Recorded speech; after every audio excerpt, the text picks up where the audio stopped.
Folks, you caught us in mid-conversation. I'm here with the one, the only, Jess Craven. You know her, you love her. She's a political content creator, an activist, an organizer, the author of Chop Wood, Carry Water.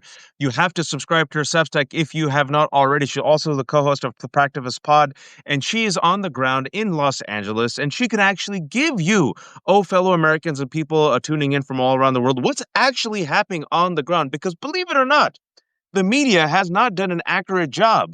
If you were to listen to corporate media, you would think that LA, a city of 10 million, if you really expand 18 million people, is a hellhole. It's on fire. But no, folks, this all began because a small red dot, maybe 2 to 4 blocks, were peacefully protesting ICE agents terrorizing their community members, showing up at 7-Eleven and Home Depot. And the LAPD, oh yes, that LAPD, which has, and this is the understatement of the decade, a fraught relationship with Los Angelinos, especially the brown and black communities, went out of its way to praise the community and its leaders for peaceful protests.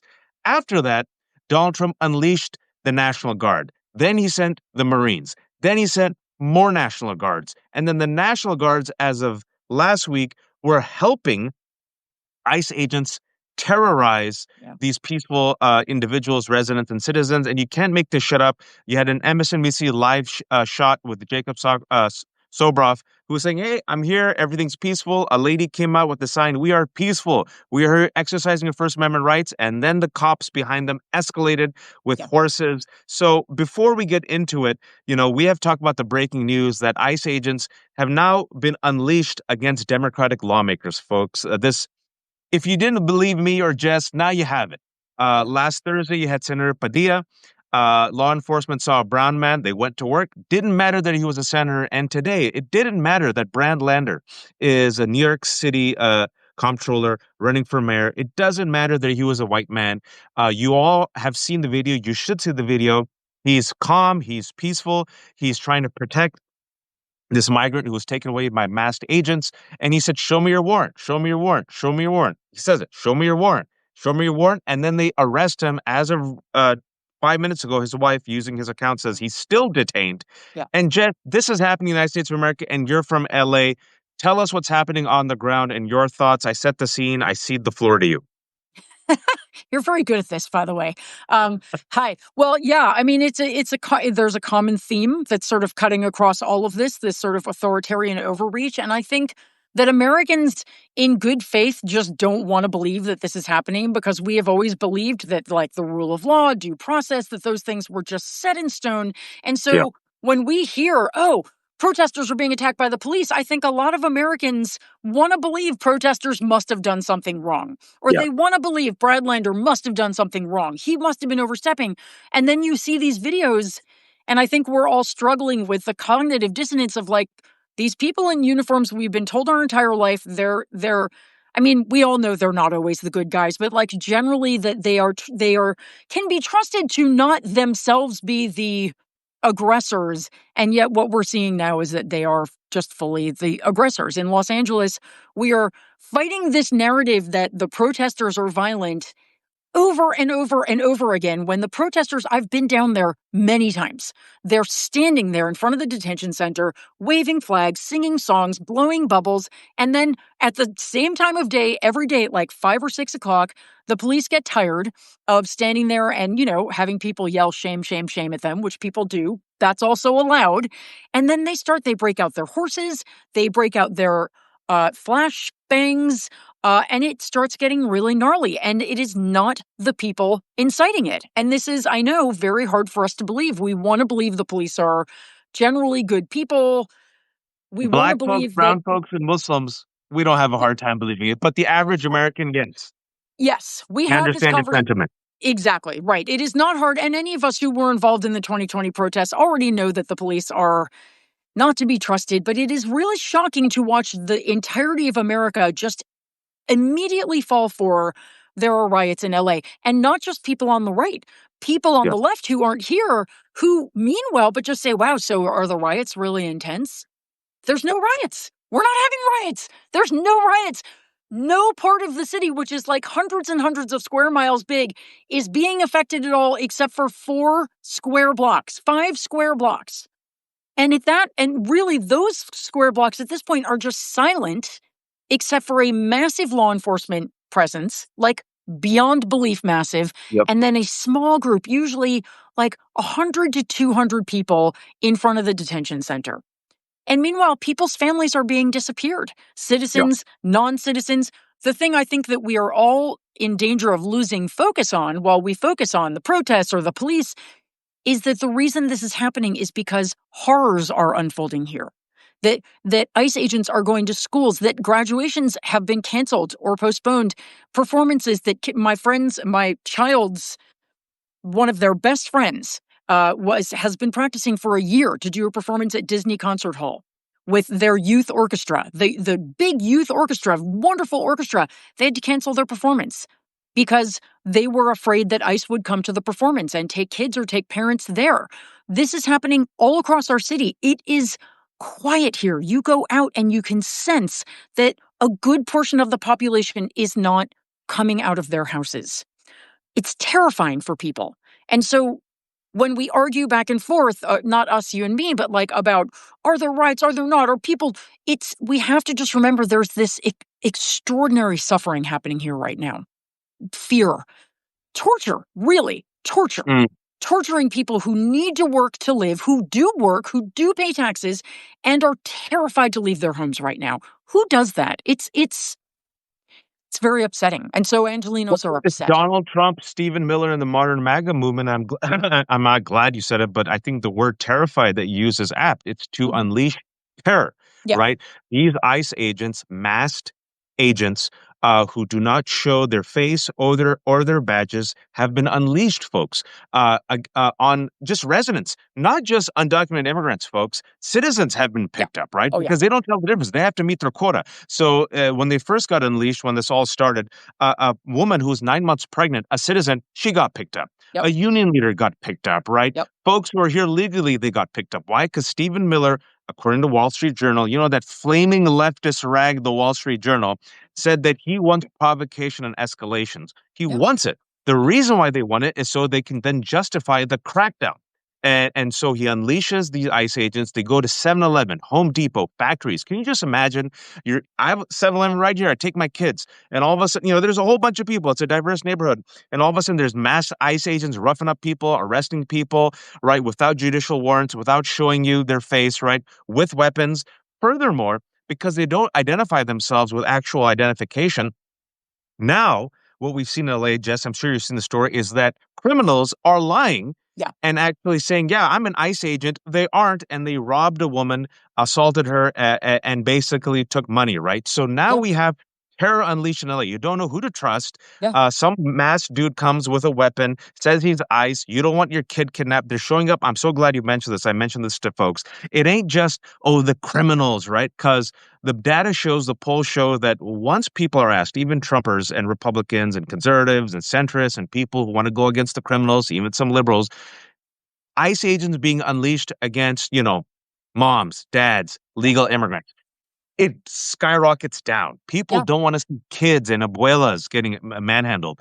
The fact that is that these ICE agents have showed up to schools and lied to teachers. Oh, yeah, we have permission from their parents. And thank God the teacher said, let me go call the parents. They're showing up to get kids, right? And so many of us, Jess, what we said, me and Danielle, my co-host for Democracy-ish, is first they'll go after the transgender kids. Yeah. And we spoke up and people said, 1% of the population, I think it's weird. And I'm like, it's a Trojan horse. Undocumented immigrants, Trojan horse. And you've seen in 5 months, Jess, legal immigrants, citizens, and now Brad Lander. For those who think they'll be safe, Jess, and I'm assuming, looking at you, you're a white woman, forgive me if I'm wrong. For those of them who think, I'm white, I live in the suburbs, I golf with Chet, I'll be okay. You're on the ground in LA. You tell. Yeah. No, it's not. It won't be okay. It won't be okay. Authoritarianism, no one is okay. I mean, unless you are part of that political power structure. And even then, half of the time, if you look at history, half of any authoritarian, regime ends up killing the other half at some point. You're not safe. These are people who have one tactic, and it is, death or intimidation or torture. We're not safe. And it is, even if we were it is our responsibility as moral citizens to be standing up right now, but the fact is we are not safe. It will not stop. Yes, Brad Lander is not the first lawmaker, but he is the first, if I'm not mistaken, the first white lawmaker they've gone after. So Yep. they've now crossed that line. And they'll Roy continue to Baraka, cross. black man in Right. Newark. Maxine Waters, they pointed guns at her head. 86-year-old black woman. Yeah. Nadler's aide, Padilla, and I think this is the first real American suburban voter who they've gone after. And the New Jersey Congresswoman as well, who they've actually charged. Wow. I'm blanking on her name right now, but yeah, no, it's all been black and brown, but now it's a white man, and then they'll start going after all Democrats and all whatever. I mean, we know that this is where it's going. The good news, yes, I agree, is that it's all becoming very unpopular. People have said for a really long time, oh, well, Trump is, the one thing people approve of is his immigration policy. And that's what's so discouraging. And it's not true. It's not Not true anymore. unless well, but it wasn't even true. I did a big dive on the one of my most viral videos ever was about the actual fiscal cost of mass deportation, how much it would cost our government. And part of what I talked about in the video was this polling that if you ask Americans, should undocumented people be deported? What they think of is undocumented criminals or people who have just come in illegally. So yes, they want those all deported. But when you say, should people who are undocumented but they've lived in the country for over a decade, should they be deported? Yeah. Oh, no, I don't approve of that. Well, what about people who have kids who are American citizens? Oh, no, I really don't like that. What about separating families? No, definitely not. What about people who are working? No. So all the people they're now grabbing and deporting, Americans don't approve of this. That's why No. Trump's approval rating, including on immigration, is plummeting. I mean, it's dropped 22 points on immigration since he came into office. That's a lot. So I think we need to hold on to that fact to know that, like, while a lot of Americans did vote for this, and that's horrifying, they didn't necessarily know they were voting for this. And we can take a tiny bit of solace in that this was not what they wanted, but now we've got it and it's terrible and we have to deal with it. So Yeah, well, but this is where I well, someone's saying Lander is Jewish. Yes, he's Jewish American. When I said white man, it's white right. passing. And so I didn't want to discredit anyway from a Jewish identity. And you have, a lot of my friends who are Jewish American leaders in New York are talking about he's a real mensch of a guy, always stands up for folks. And he was there standing up for an immigrant, speaking about, because he could sit there, hey, this doesn't affect me. I'm a white Jewish man. But, he sat there and he put himself on the line, just like Chris Van Hollen put himself out on the line when he went all the way to El Salvador for Abrego Kilmar Garcia. And it was forced to be in the news. And as Jess was saying, once people realized Abrego Kilmar Garcia was being literally kidnapped, folks, he was kidnapped and sent to die in a foreign prison along with 237 other men. They're like, why are we sending a legal immigrant to a foreign prison without any due process? And Donald Trump is negative 20 points on the Abrego Kilmar Garcia issue, right? So this is where, Jess, you see the No Kings rally. You see millions of Americans come out. You saw the Quinnipiac poll. You've seen, we're going to talk about also him being underwater and the big, beautiful bill, right? And now you're seeing terror unleashed against Senator Padilla and also Brad Lander. And I want everyone to check out those two videos of Senator Padilla and Brad Lander. They both were calm. They did not lunge. They were not aggressive. They identified themselves. It didn't matter, right? They're senators and the city comptroller. Who are you and me? Nobody. So if they can do that with cameras on to those two powerful, relatively men, what about us? What about what's happening in LA that you all haven't seen? And this is why, Jess, I don't know if you agree with me. What I've been saying, now is the moment to someone in the Democratic Party to mainstream abolish ICE. Like, we don't need ICE. Folks, I'm old enough. I have the gray hair. ICE was created during the failed war on terror. Yeah, I was there too. Yep. You and me, Muslim American, we are on the right side of history. We saw Americans voluntarily give up their civil liberties for the feeling of security. And those civil liberties that were given up were first and foremost on the backs of Muslims and Arabs. Yeah. And they said, oh, Patriot Act, ICE, we don't care. And we kept saying, folks, you are militarizing our cops. You are taking away your civil liberties. You're giving them way too much power. And all it'll take is one president to come and use this against you. Because today the Muslim's the enemy, but tomorrow it could be you. Now I'm seeing ICE literally terrorize citizens, kids, families, brown people, white people. Jess, Cannot someone come out and say abolish ICE? Like, Yeah. this cannot be popular. Yeah, no, I completely agree. And you're not the only person who said that. And I agree. I mean, I think AOC has said that for a really long time. I think there are progressives who have said it for a long time, and it seemed like a fringe position. But I think that at this point, we can mainstream that position very easily. There is no need for it. You're right. It came about, what, 2002 is when Yep. ICE came around. But I was talking to someone who, again, sympathetic to our side, a friend of mine, not very political. She said, "Oh, you can't. Why? How could you abolish ICE? We've always had ICE, right?" No, we have not always had ICE. Absolutely not. We have a Department of Homeland Security. There's, which is, did DHS, I can't remember when it No, was DHS was also created after, same time. Right. and they made this massive, like, this huge Unicron that absorbed everything. Right, exactly. And before we had the FBI, and that was Yeah. the sort of the agency that dealt with domestic policing. Yeah, no, there's no argument to keep them anymore, especially after this time. They have abused their whatever rights they have. They have turned into a terror organization. They've turned into a department of terrorists. The fact that they are masked, that they are not Yep. providing warrants. They picked up Brad Lander today because he asked for a warrant, which they are required by law to have a warrant signed by a judge. And they have been asked in repeated raids for that, and they just won't provide it. It's lawlessness. And this, going back to sort of polling and what we've talked about, I was reading an interesting piece by Dan Pfeiffer this morning, and Mm. he was saying that a lot of people who voted for Trump who didn't like him still voted for him because they thought he would bring stability. And that, which is, yeah, I know. But like, whatever. It's so insane to me. The United States of amnesia. It's so painful. Continue. Sorry. Yeah, no, it's bleak. It really is. But okay, but that's what they thought. And now what we're getting is just chaos. This is chaos. We're getting chaos in an international front, and we should talk about that a little bit. We Chaos will. on a domestic front, chaos economically, chaos in terms of jobs, all of it. And so again, sort of really, it is our job to really point to this and to really highlight the fact that this is chaos. What ICE is doing is chaos. What Trump is doing with the war in Iran, chaos. Not to mention horrifically dangerous. But all of it is chaotic so that we can, again, try to pull more people away and have them join our sort of big pro-democracy movement, which it's going to take time, but we've got to form, we've got to nurture, and we've got to continue with. I know people feel so hopeless right now, but we cannot give in to hopelessness. We must. This country is too big. You can't just walk away from it and go, well, that country's broken. Let's go find another one. It doesn't work that way. That's war. No. Especially the United States of America. As you know, the saying goes, America sneezes, the rest of the world catches a cold, right? Exactly. America's still the big dog, folks. Even though we're on the decline, we're still the big dog, have the world's largest military, and the rest of the world looks to us to at least perform as a democratic nation state, to at least perform when it comes to freedoms and civil liberties, right? And then also you see copycats. Once there's an authoritarian like Donald Trump, Bolsonaro in Brazil, copycat, right? You see fascists, Netanyahu, Modi, copycats, right? Yeah. They get more emboldened, right? So it is up to us to try to reform this, yes, very broken, ailing democracy that has not been a democracy for the rest of us, but nonetheless, we cannot afford to walk away. There's 340 million people.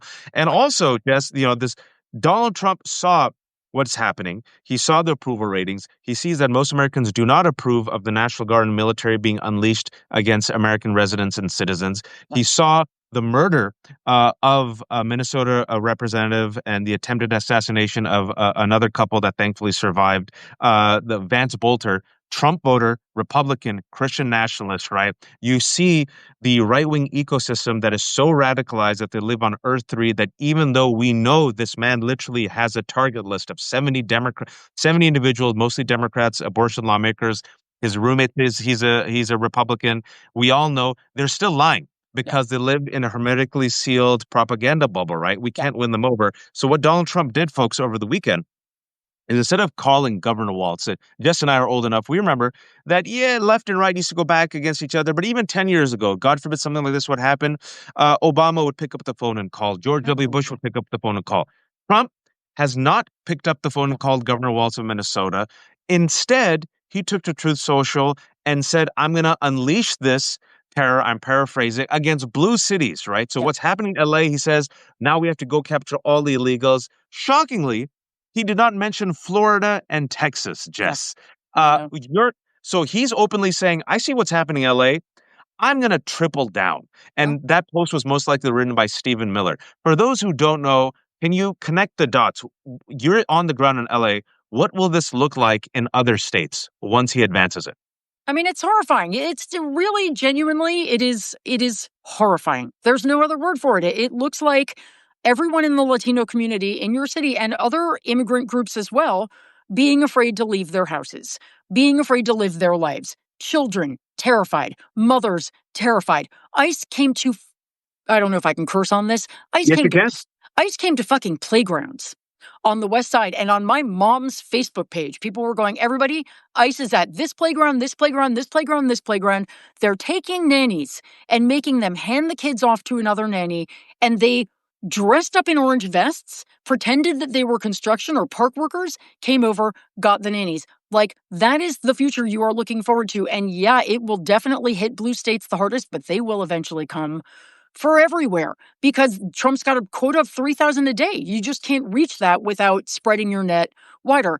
It means terror. It means no one is safe. And it means walking around LA and seeing Latina. I saw a woman at the farmer's market, a Latina woman walking out of the market just sobbing the other day. And I didn't even have to wonder why. Because if you are a Latino in this city right now, you're not safe and you know it.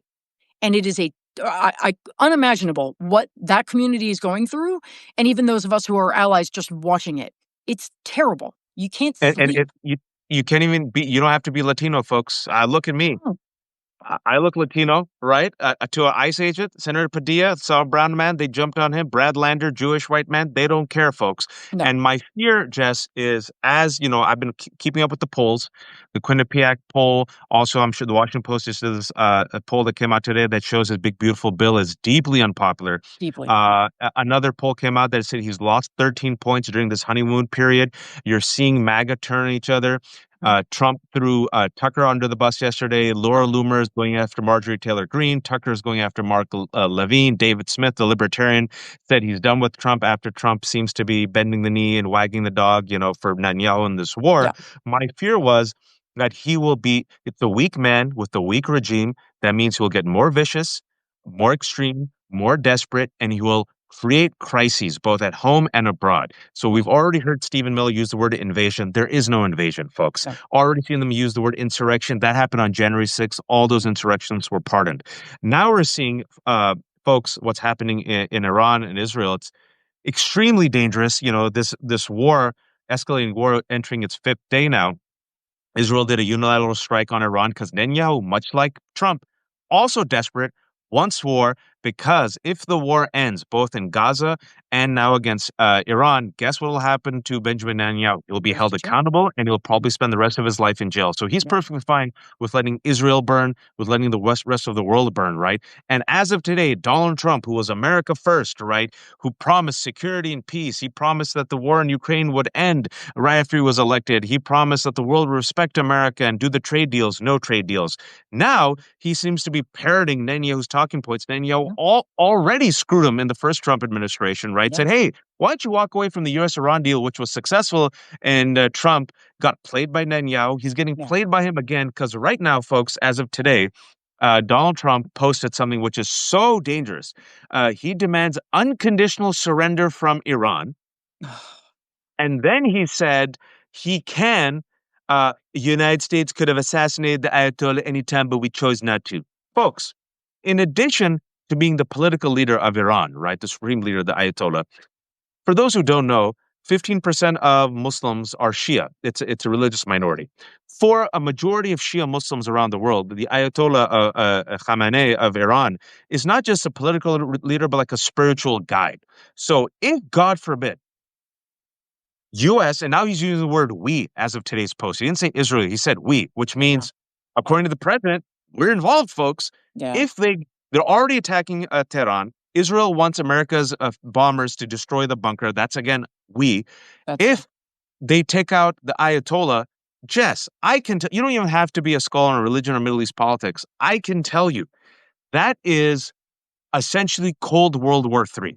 Yeah. Jews are unsafe all around the world. The Jewish leader talked to me. Jews are targets. Muslims are targets. Arabs are targets. Hezbollah has not disappeared. It's weakened, hasn't disappeared. Hamas is weakened, not disappeared. You also had ISIS birthed from the war on terror, right? So you're going to see radicalization, recruitment. It's going to be guerrilla warfare, and America is going to be entrenched. Our troops are going to be at risk. This is madness, Jess. Yeah. Madness. Yeah. But that's just me. I give it to you. Yeah. Well, no, I mean, it is madness. And, there are so many there were like these low burning fires all over the world, right? That everyone has been aware of and people are trying to tend and let them not get worse. And Trump is just gasoline. He's just coming in and just gasoline on every crisis that we're facing, from domestically, the income inequality. He's pouring gasoline on that. Climate crisis, pouring gasoline on that. Gun violence crisis, all of those things. And then internationally, the same thing. Israel, Gaza, yeah, now Iran. It's a very frightening moment, and it's very hard to understand how people chose this. Very hard to understand. Um, I can never understand how. Racism, misogyny, disinformation. Yeah, Continue. fully, absolutely. And yes, 100%, I would have put it exactly the same. And you can forgive them to a certain extent for the latter. Okay, no, it's not fair that people are misinformed, but the racism and the misogyny really is something everyone needs to really inspect themselves. And if that is a factor in your decision making, you need to change, and you should be responsible for that, because you'll end up making decisions that will just backfire on you. And that's what we're looking at now, is that a country has been taken hostage by a madman who was Yeah. elected by a bunch of people who were blinded by their own fear and ignorance.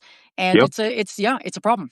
It's a problem. So those of us who, I mean, we all have biases of various kinds, but those of us who generally stand for justice and equality, who are working to be anti-racist, who are members of communities who are trying to uplift, marginalized groups, we have got to fight back right now. And we're not going to fight back with weapons. Obviously, we're going to fight back with peaceful protest, with a popular uprising. And this weekend we saw an incredibly encouraging step in that process. But then people go, well, what now? We're still here. Right. Because this shit takes time. It takes a Yep. lot of time. We elected this fucking guy, and we didn't Not you and stop. me, but a slim Right. majority of Right. Americans. Yeah. America elected him, and they didn't even, protect the House enough to get us a Democratic majority in the House. So this is what we have now. And this is why when people say, oh, politics don't affect me, I don't really do politics. Bullshit. Politics is doing you every day. I don't care who you are. So when we don't participate, it runs roughshod over us. And that's what we're having right now. So we all need to engage, continue engaging, and take hopeful action, even though it feels right now a little hopeless, a little overwhelming. Our job is to continue taking action no matter what, because, man, as I said before, we can't all just go, well, this is fucked, I'm walking away. We Well, can't. Jess, let me ask you. Let me just keep you for a couple of minutes, if you don't mind. And thank you so much for joining. You are an activist and an organizer, and I agree with you. I've been quoting Bruce Springsteen, the Long Walk. Everyone who thinks that 2026 will come and they could just snap their fingers and everything will be better in 2026, 2028. They're not. It's a failure of imagination right now, right? It's wishful thinking. This, to me, is a generational fight, Yeah. and it's a generational struggle, and we're in it. And we're not the first ones. Our ancestors, our grandparents, our parents all had to go through this, folks. The reason why I'm able to be here talking to you on Substack with 1.3 thousand folks is because of the men and women, not just Black folks, but their allies, the white allies, who also got cracked on the skull, who marched in the street for the Civil Rights Movement. The Civil Rights Movement led to Democrats finally getting off their ass, even though they didn't want to do it, and passing the Immigration and Nationality Act, which lifted the restrictive quotas that were put on this small place called Asia. That finally allowed people like my parents and so many other immigrants to come, right? So it's all connected, folks. And speaking about that fire, elected officials are slow to move. I was talking to Tyler Cohen earlier today, and I reminded him, the audience, he knew this. Obama and Democrats weren't for gay marriage in the first term. No. And then by the second term, all of a sudden they were. You know why? Because the masses put pressure, and Right. politicians respond to the masses, to pressure, to votes, and to money. And Right. so to those people who are saying, it's never going to change, the Democratic establishment is pathetic, it has its lowest favorability rating since 1994, as an organizer, as an activist who participated in the very successful No Kings rallies, I mean, that was remarkable. 5 million, 2,000 rallies all across diverse. Your message to folks who feel it's time to tap out, time to be apathetic, or who think, I live in the suburbs. I golf with Chet and Oakley. I'm upper middle class. I have a Tesla. My kids go to private school. I'll be okay. Your message to them. Well, I've never understood that because it's like, well, I mean, if nothing else aside, the climate crisis is coming for all of us. Your kid won't be safe from the climate crisis. This is a oil and gas industry funded government who will literally burn everything down just so they can keep taking that money until that time happens. So your kid's not safe from that. Your kid is not safe in a country without a controlled gun violence. Your family are not safe when democracy itself breaks down, when government institutions fail. Our food is not being inspected anymore. We are no longer developing medicines to get people better when they're sick. We're not going to have vaccines soon if things keep going the way they are. Government protects all of us. The most privileged people are still benefiting from what government provides. And when it breaks down, we will all pay the price. So that's one thing. And secondly, yes, every great movement, the civil rights movement, Lyndon Johnson was like, well, I might be able to pass that bill, but I don't know. I really need, I need you guys to make me pass that bill, basically. Yes, And then they yes. did. Right? I mean, Lyndon Johnson blocked civil rights legislation for fucking 30 years before he actually helped get that passed. He did what the political winds told him was favorable. I think arguably by the end of his life, he actually did believe in that stuff. But people made him, people made him pass that legislation or sign that legislation into law. We have to make our lawmakers, and it's absolutely true about gay marriage. It's true about abortion rights. People say, oh, well, how come Democrats didn't codify Roe v. Wade when Obama was in office? Because not all Democrats supported abortion rights back then. It is only now, and not even now. We still have Democrats in Congress who are pro-life. Henry Cuellar in Texas, notably. Yeah. So things change because people change. Popular opinion changes, and then the politicians change. That's the way it works. And one of the best ways we have of showing, hey, popular opinion has changed is by turning out in the streets and calling our representatives and being super loud and using our wallets. I keep telling people, use your money strategically. Do not spend money on companies that are supporting Donald Trump right now. It is one of the most potent things you can do. I know everybody loves Amazon. Maybe don't use Amazon. Don't go to Target. The companies that don't buy a Tesla. Like, we have that power. Our side has a great deal of the purchasing power. Use it. We've got lots of power. It is slow moving, but very forceful. But it And we works, just Jess. have to. In 5 months, it works. The Tesla takedowns Yeah. forced Elon Musk to remove himself from the government, and the Tesla stock has the buy-in to Costco for going all in with their communities of color and DEI saw an increase in foot traffic in Costco Yeah. and a decrease in foot traffic from Target because Target went all in with the Trump administration. Law firms that bent the knee and gave $1 billion worth of pro bono, they pledged $1 billion. These cowards, these law firms. I'm a recovering attorney. They had no reason to bend the knee. They could have litigated. They could have fought, but they were cowards. They bent the knee. Folks, as of last week, it was reported that corporations can no longer do business with some of these law firms because they realized people put the pressure and said, you're doing business with that law firm that capitulated, F you. So these corporations don't give a shit about freedom and rights, but they realize, oh, it hurts our reputation, it hurts our bottom line. Now they're rejecting these law firms. So Jess's point about using your dollar strategically, on point, and we've already seen it work in 5 months. And the final question I want to ask you is, we saw millions of people come up for the No Kings rally. I try to be very fair.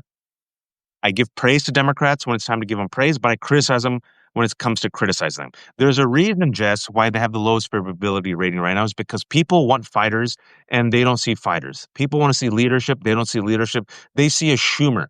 They see milquetoast centrism. They see a Jeffries. And now they're seeing Padilla get arrested. And now they're seeing Lander get arrested. And they're like, yeah, we told you so, mother effers. We told you not to sit there and throw undocumented under the bus. You voted for the Lake and Riley Act because you saw the polls. We told you to fight for Abrego Kilmar Garcia, but you were quiet. But then finally Van Hollen went. And that's why all of a sudden people care about it. We told you to stand up for transgender rights, but you threw them under the bus and you threw wokeness under the bus, right? So we want fighters. What is your recommendation as an activist, as an organizer, to the Democratic Party right now, the Democratic establishment, which in my opinion is wasting and burning its money to court some centrist unicorn white voter that doesn't exist? That's my take, but I give you the final word on that.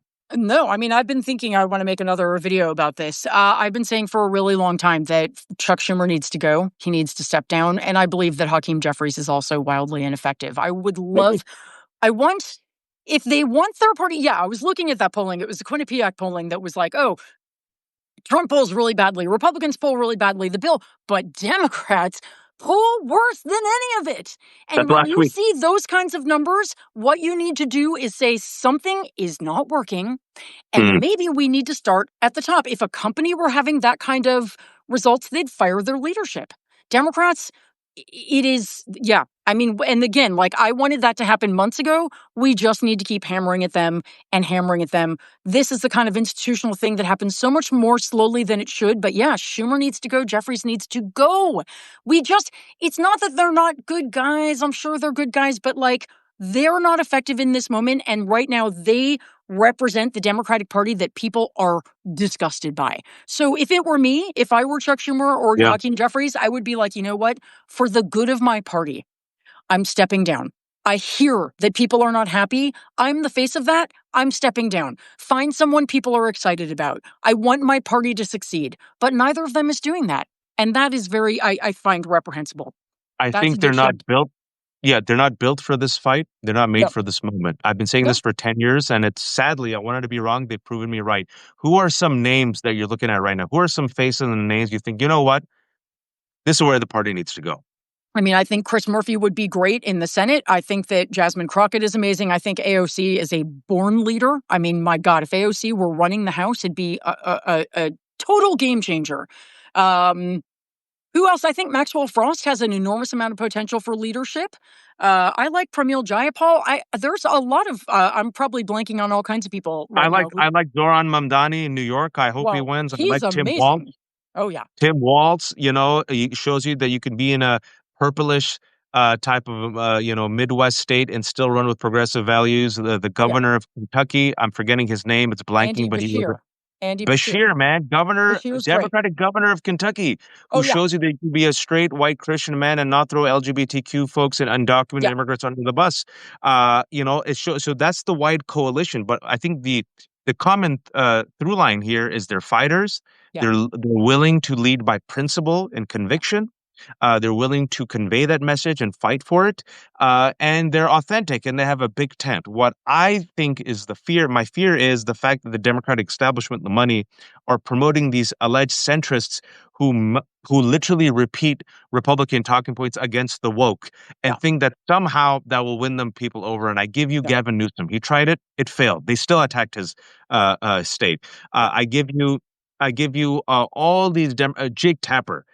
They still hate Alyssa him. They hate him Slotkin. even more. The list Yeah, is long. List is Slotkin. yeah, They still, So I think we need fighters, folks. We need people on the ground. We need everyone to do their part. It's 10 toes down.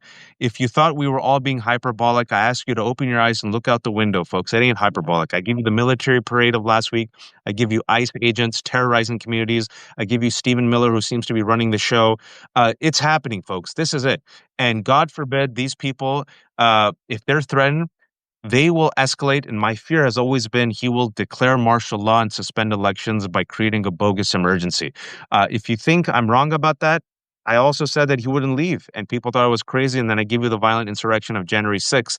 But there's more of us than there are of them. He's yeah, 79 years old. He's weak, and they're dividing each other right now, which is exquisite. yes. Jess, thank you so much for joining. I'm so happy to finally talk to you. I kept you a little bit longer than I thought I would, but Fine. before we let you go, shamelessly promote yourself. How can people support you? How can people follow you?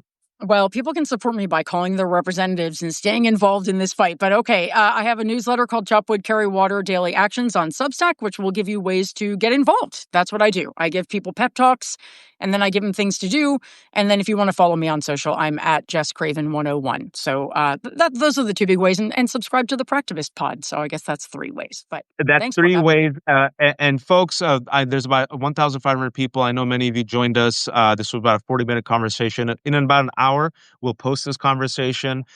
So come listen to all of it. Jess has been on the ground in LA. She'll tell you what's actually happening in LA. And believe it or not, it's not on fire. And any escalation is as a result of Donald Trump unleashing ICE agents and terrorizing that community. So that entire conversation with transcripts will be up. This has been The Left Hook. If you're watching for the first time, The Left Hook, I started a year ago. Folks, like a fool, I've kept everything for free. There's no paywall. If you have a few bucks, please chip in. I'm like Blanche Dubois. I depend on the kindness of strangers. If you don't have money, I get it. Please be a subscriber. Spread the good news. I believe citizens should be informed, especially as we are fighting fascism. And on The Left Hook, we call it out. Fascism. the F word, authoritarianism, white supremacy. We have to confront it in order to dismantle it. So that's been the Left Hook, and I also co-host Democracy-ish with my fantabulous co-host Daniel Moody, Monday and Friday, 12 p.m. Eastern Time on Daniel's YouTube channel. And tomorrow we do a check-in on Substack at 3 p.m. Eastern Time. Jess, pleasure. Let's do this again anytime if I have not exhausted all my goodwill This with is you. fantastic. You're a delight. I loved it. Thank you so much for having me. I love talking to you anytime. Thank you guys Take for care. being here. Take care, everyone. Don't be a fascist. Thanks, Jess. Thank Bye. you.